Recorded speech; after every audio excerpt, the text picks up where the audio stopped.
Welcome in. I'm so glad you made us part of your day. I'm Tony Moore, expert food and beverage headhunter, semi-professional podcaster, and I interview the best heads in business to bring you all the important trends shaping the $6 trillion food and beverage industry. My totally awesome brands featured here take us deep into the world of sustainability and the plant-based food movement, the up-and-coming CBD and good-for-you categories. How about the purpose and mission-based companies striving to make real change in our world? They're here too. The latest in food tech. You want to learn how to build a brand, maybe scale a brand? I've got you covered. Don't forget to subscribe and follow me on LinkedIn. Stay tuned.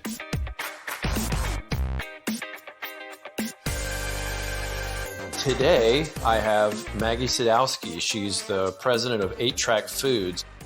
As founder of the Culinary Architects, she is transforming food categories and she innovates products with her technical food science background. She looks at consumer research insights, just this, real intuitive eye for catching the next trends, which is one of the main reasons why I wanted her on here. She's influenced and launched over 100 successful products in her 20 plus years in the CPG industry. Maggie, I should have said we never mention dates. We never want to date ourselves. Okay. I will not. People start doing the math. We don't want people to know these things. She is a certified food scientist. She got her bachelor's in science of food science from the Ohio State University. Maggie, welcome into Winning at Work today. Thank you very much for having me, Tony. Tell us a little bit more about 8-Track Foods. The name in it, in and of itself is kind of interesting. 8-Track? It is. That's probably the number one question I get asked. But, there was a time that we drank out of the hose and played with our friends in the backyard and got called in to gather around the dinner table and share our day. But somewhere along the line, something really shifted and we became this nation obsessed with convenience and highly processed foods and excessive packaging. And so 8-Track Foods is about rewinding that clock a little bit and getting our food supply back on track by reinventing the pantry with premium and sustainable products without the waste. So it's really a mission to address some of the major things that are happening in our food industry around food waste and plastic packaging and food insecurity. Yeah, so it's kind of a nod to the throwback. It's what we should be going back to. Exactly. So it really is kind of rewinding that clock back to the 70s. Even our packaging is really retro around. It's black and white with the, bold yellow, kind of reminiscent of the old generic foods. But yeah, it's definitely what we're trying to accomplish with our brand. And the 8 is to be around the infinite symbol of sustainability and making sure that everything we do is kind of feeding back into itself and not creating any excess waste. Very clever. I did not even see that. You're right. It's the infinite loop, but standing on its end, this kind of closed like ecosystem, which is really what we need. We to reuse what we're consuming. Exactly. And so many of the products out there are just wrapped in plastic that you can't really recycle at all. Yeah, it's a shame. As we've moved into this, hyper consumer phase of living, we're ordering more things online. We're just having everything delivered, and just the amount of waste. I think the environmentalists have probably been hurt almost the most among the nonprofits who are out there trying to do good. And then when the pandemic hit, it just went, into hyper overdrive of all this extra waste. It's just awful. It is. I mean, it's phenomenal. Like 91% of the plastic we produce does not get recycled. And the rest just ends up in oceans and landfills. It's crazy the amount of numbers. Well, let's get into your product a little bit. I am really interested. So you've got this fascinating kind of technical background in food science, and you've picked beans. And for anyone who's in food, there's a million reasons why to focus on beans. Tell me, what was your reasoning? Why did you pick this as your start? So I've been in the industry. I don't want to date myself how long. I will leave that out of the equation. But, my very first product was doing, chicken nuggets and extruding plant proteins, and have spent a lot of the industry creating things that emulate and simulate meat. But about 4 years ago, really felt like we were pushing away from that whole food, plant-based diet, and felt like beans alone had been underserviced as far as technology perspective. And I applied for a federal grant through the USDA and was rejected, but kept pursuing it and eventually decided to go after just reinventing the simple can of beans, because I felt like it was just underserved and undertreated as a commodity, but we needed to make it more of a staple in the American diet. So how does your product in the beans in the can, how does that kind of fit in with your overall mission to create sustainability and, kind of take us back to that earlier time? Yeah, so I think we're taught that, you shop the perimeter of the store for the healthiest and freshest products. And over time, that was initially kind of what was going on. But now a lot of highly processed products have pushed into the perimeter of the store. And there's the center of the store that also houses really healthy things for our bodies, like beans, that really can do a lot more. And the best part about using the center of the store products or shelf stable products is they have a longer shelf life. So with over 40% of the food that we produce in our country being thrown out, my goal is to really drive people back to the pantry and learn how to use pantry staples to make fresh products. And so if you look at it in terms of spaghetti, you pull out a jar of spaghetti and a package of pasta, yet when you serve it to your family, it is a fresh meal in consumers' eyes. And so I'm hoping to do that around beans and many other pantry staples as we go down the line. Yeah, that's kind of an aha moment for me, because as you were describing that, I was thinking that's exactly how I think about spaghetti or anything like that, because the tomato sauce, it is shelf stable. I pick out my favorite one. Maybe I want to go with a premium brand. Maybe I want to save a little money. I don't go that route, but I can, jazz it up a little bit and, serve a different type of noodle. And my family feels like, hey, this is a fresh cooked meal. And you don't have to go out and buy something and bring all these, plastics in the house. Exactly. And you can use products that are shelf stable and you can still create these fresh meals from your house. Think of all the things that you can make with a can of beans, with chili. Everything is coming out of your pantry. You can use jarred garlic, cans of tomatoes, cans of beans, and just spices, and everything, isn't being wasted or thrown out from a consumer perspective because, good intentions get lost as you move through the week. Oh my God. Sunday night, right? We all feel like we're going to plan our week out. We're going to build our food menu. And then come Tuesday, you're running through the drive-through. Exactly. Life gets in the way, without a doubt. Oh my gosh. All right. So I really want to understand, how you built this company. How did you do this? Yeah, it's a good question. So, you've been here for 2 years, right? And I'm seeing you everywhere on LinkedIn. I'm seeing stories about you. There's something happening here. Yeah, so it was really fortuitous for us. I started finding partners and canners in summer of 2019 and started creating everything. And I have to laugh. I'm pretty sure that everyone laughed at me when I said I was going to launch a line of premium canned beans prior to the pandemic, or just gave me funny looks. Like you have lobsters crawling out of your ears. Yeah, you go, girl. You go. Oh, bless you. We say in the South, bless your heart. Oh, bless your heart. Yeah, sweetheart, you keep going.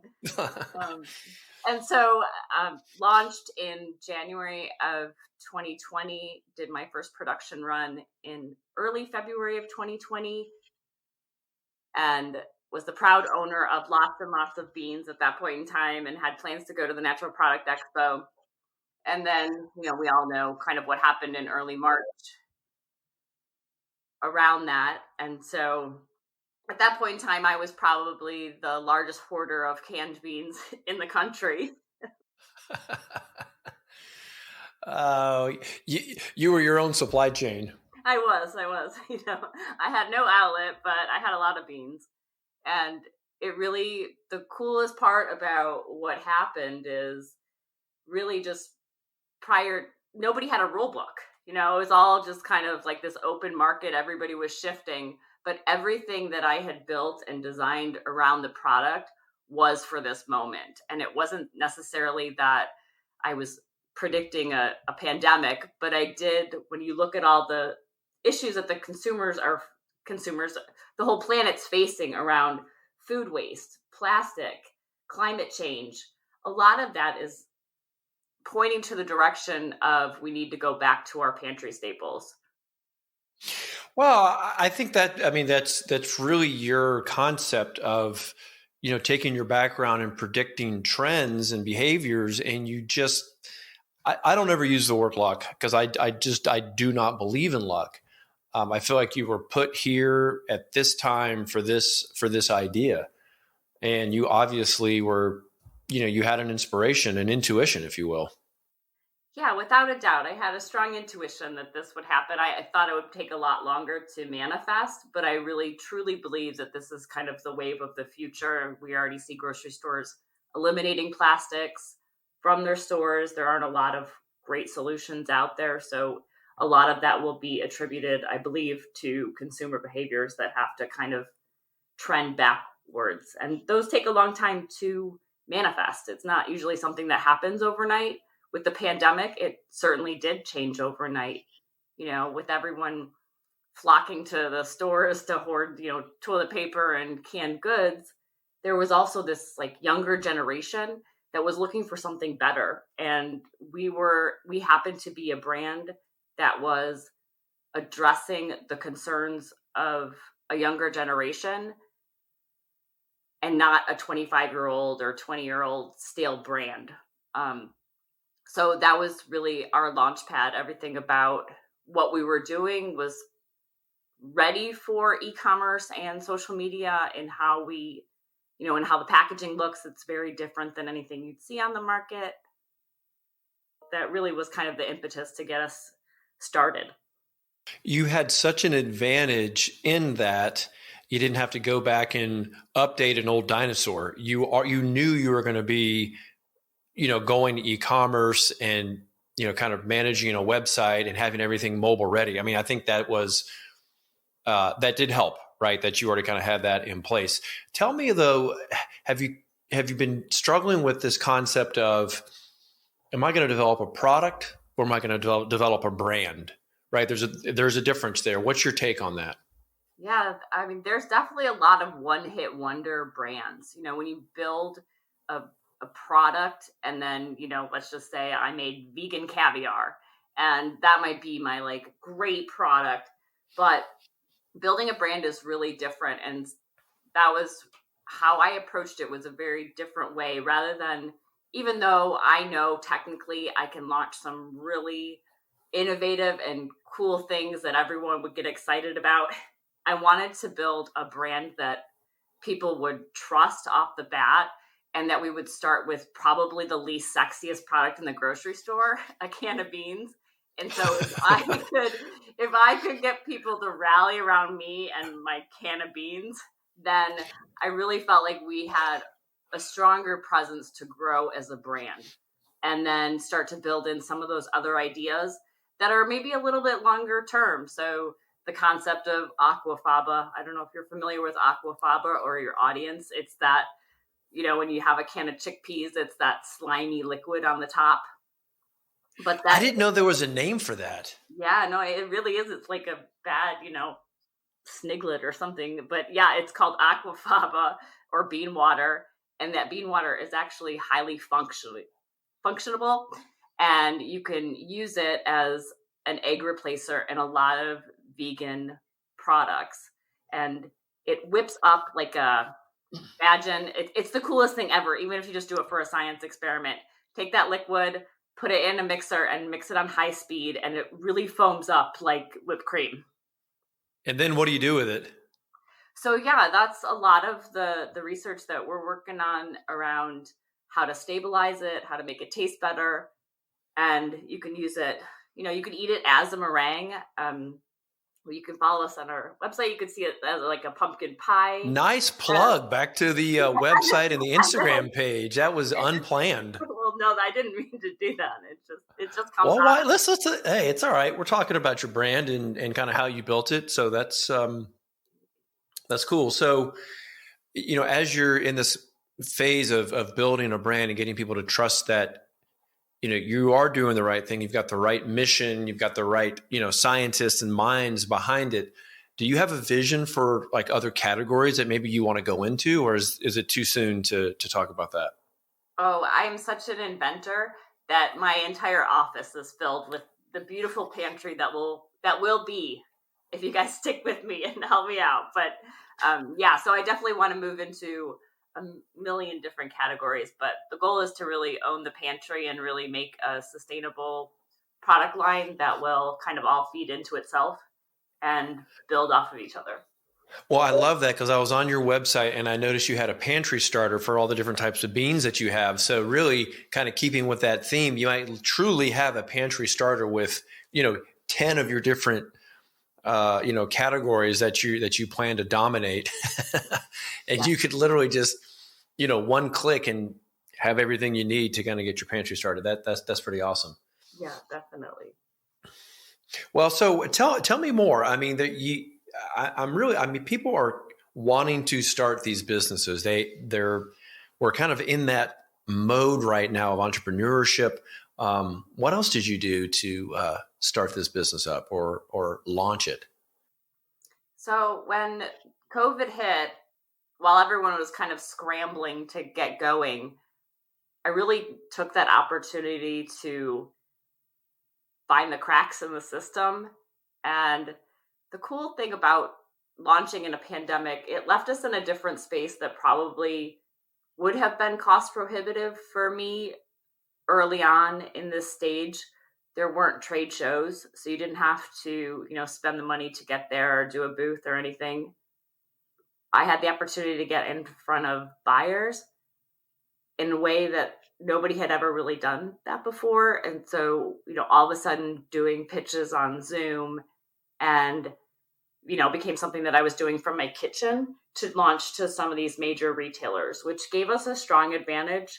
And, and also one of the benefits that we had too is, I certified as a women-owned business, and with everything with the pandemic and shifts with, diversity and inclusion, a lot of these major retailers had to support, women-owned businesses or minority-owned businesses. They had to put their, money where their mouth is, I guess.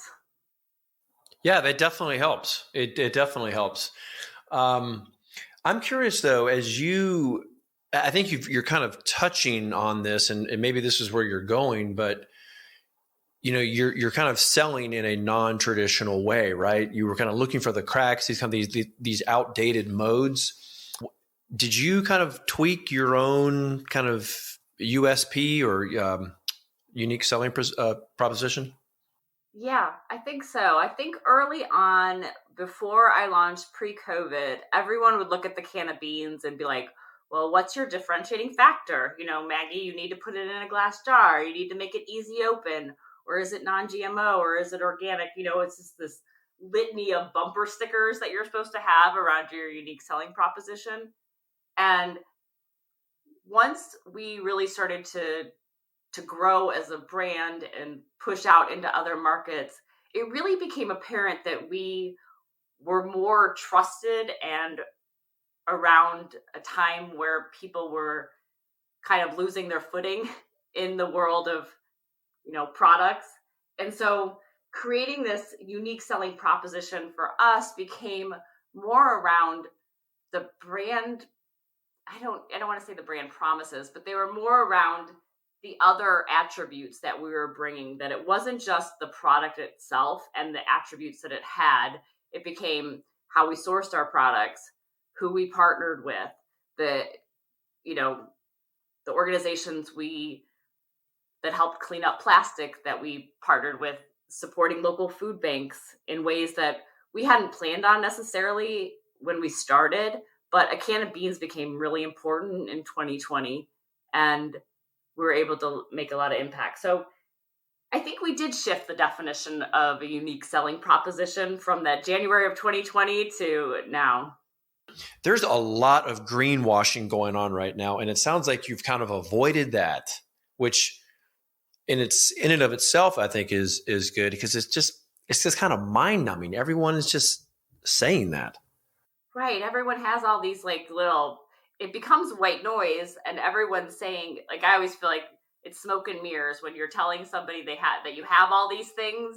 It's, you want to kind of dive and peel back the label a little bit and find out what is really there, what they don't have.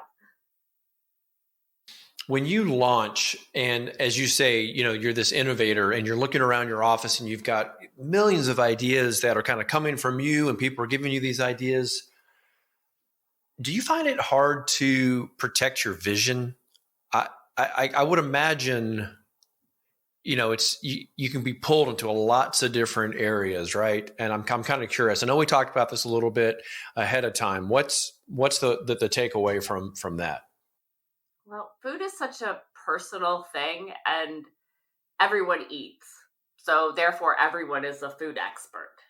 So even when so everyone wants to give you advice or tell you how to manage your product and how to approach everything.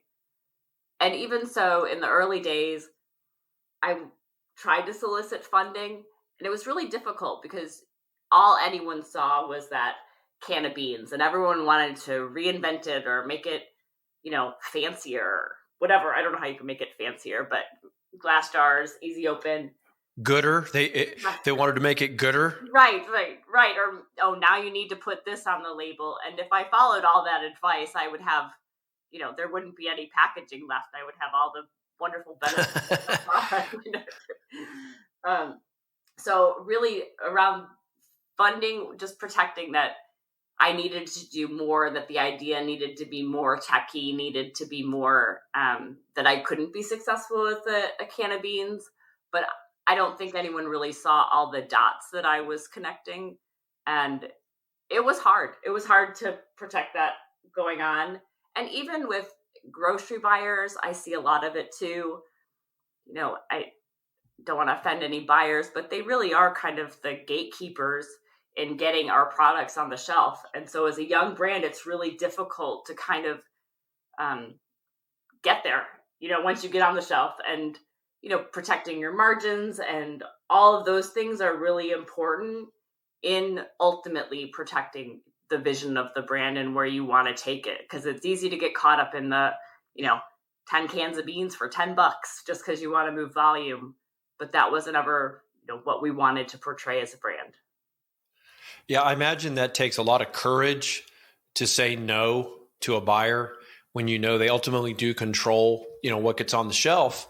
And meanwhile, you're just trying to protect your vision, right? Everyone's trying to give you advice and give you their wisdom. And meanwhile, it's like, can't you just, respect the idea as it stands, just evaluate it as it is?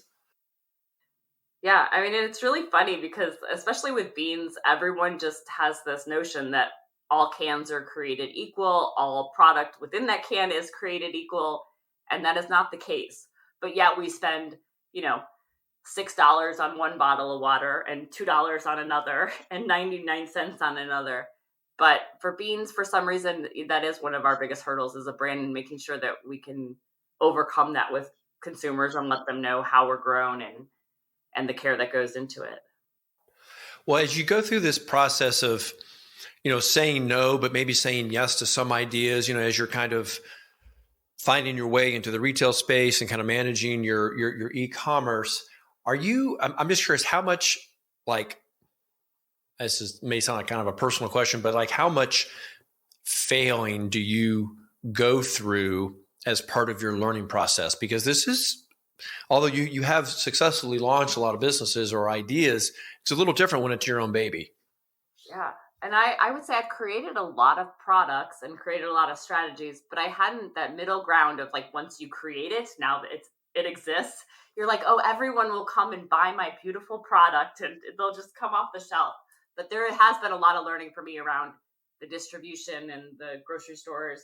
But that's been sort of the beauty and why I chose the product I chose, is that I didn't have to learn those, and I could cut my teeth on a product that I knew would survive the distribution chain. And if my forecasts were really bad, I wasn't sitting on a ton of inventory that was going to go out of date. And so I think that's been that failing with purpose. I've made a lot of mistakes, but they didn't sink the brand because I was able to manage that through the products that I initially designed. Well, yeah, I guess because it does have such a long shelf life, I guess you're really not worried about failing in that way, right? Because it's shelf stable. Right. And, like I said, you think everyone's going to love you and they're going to adore you and they're going to be like, oh, yes, your beans are the best. I'm going to spend, an extra bit for them. But that isn't always the case. Well, yeah, I mean, you see things that go viral and you see like all the social posts when people take pictures of what they're doing. I don't guess too many people are doing that with beans. So I guess I'm sure you take pictures with beans, but I'm sure we have to go through a cultural revolution. It's actually been really funny because, you have to figure the household penetration on beans is pretty significant. Even vegan and vegetarian diets are pretty small in the scheme of the world. But the thing is that's been cool because so many people do post pictures of them with beans, and they have been they do super proud to share our beans and the recipes. So, okay, now, yes, I got you. They're making curry. So they're using beans, but it's been something that they've been kind of embarrassed about and not sharing it. But because our packaging is really designed to share on social media, it's been pretty cool to watch.